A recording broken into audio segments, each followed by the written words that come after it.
নির্বাচনের আগে সরকার যখন অবৈধ ডিভাইস কেন্দ্রিক অপরাধ চক্রকে নিয়ন্ত্রণ করতে চাইছে, তখন নিজেদের স্বার্থে অপচেষ্টা চালাচ্ছে একটি মহল।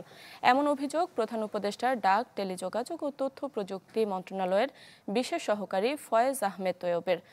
মোবাইল হ্যান্ডসেট নিবন্ধন নিয়ে অনড় সরকার, তবে এর বিরুদ্ধে একাত্তা মোবাইল ফোন ব্যবসায়ীরা। মুহাজির হকের রিপোর্ট। 16 ডিসেম্বরের পরই বেড়ে যাবে অনিবন্ধিত মুঠোফোনের দাম, এমন শঙ্কাতেই পছন্দের ডিভাইস সংগ্রহ করতে এসেছেন এই ক্রেতারা। মার্কেট ঠিক আছে, একটু রাশ, কারণ সবাই তো এখন চিন্তা করছে 16 ডিসেম্বর আগেই ফোনটা নিয়ে নেই। স্টুডেন্টদের বাজেট থাকে 20,000 থেকে 30,000 টাকার মধ্যে, কিন্তু যখন 57% ভ্যাট অ্যাড হবে, এই 20-30 হাজার টাকাটা হয়ে যাবে 50,000 প্লাস। মূলত বিজয় দিবসের পর থেকে দেশে মোবাইল হ্যান্ডসেট নিবন্ধন প্রক্রিয়া NEIR চালুর উদ্যোগ নিয়েছে সরকার। BTRCর ঘোষণার পর থেকেই দেশের বাজারে যেন নতুন এক অস্থিরতা।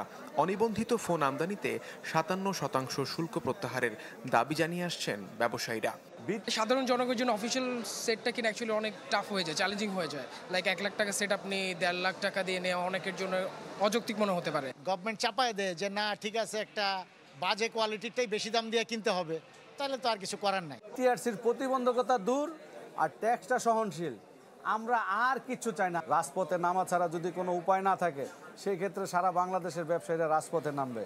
এখনো সময় আছে, আপনারা আমাদের সাথে বসে একটা সুষ্ঠু সমাধান। এই যে জালিয়াতির যে বিস্তৃতি, প্রধান উপদেষ্টার এই বিশেষ সহকারী বলছেন, দেশে 73% ডিজিটাল প্রতারণায় জড়িত অবৈধ স্মার্টফোন, এসব রুখতে বদ্ধপরিকর সরকার। বছরে 2.25 লাখ থেকে 2.5 লক্ষ হ্যান্ডসেট চুরি হয়। তাদেরকে আমরা কোনো ধরনের সাপোর্ট দিতে পারি না যখন এই IMEI নাম্বারটা অবৈধ থাকে। যারা সেবা দেয় মোবাইল ডিভাইস কেন্দ্রিক আর যারা অপরাধ কেন্দ্রিক সাপোর্ট দেয় নাগরিকদেরকে, তাদের জন্য কাজটা সহজ করার জন্য আমরা উদ্যোগ নিয়েছি যে NEIR-টা আমরা চালু করব।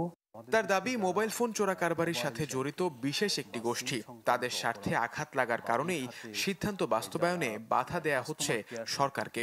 নির্বাচনের আগে একটা অবৈধ ডিভাইস কেন্দ্রিক যে অপরাধ চক্র, এটা বন্ধের জন্য সরকার যখন এটাকে সামনে নিয়ে আসছে, আপনি আবারও এই অবৈধ তৎপরতাগুলোকে অব্যাহত রেখেছেন। This is very much unfortunate. দিন শেষে সরকারের সবসময় লক্ষ্য ছিল সুলভ মূল্যে ফোনটা নিয়ে আসা, অভ্যন্তরীণ অপরাধের চক্রটাকে নিয়ন্ত্রণ করা এবং একই সাথে সরকারের রেভিনিউ বাড়ানো।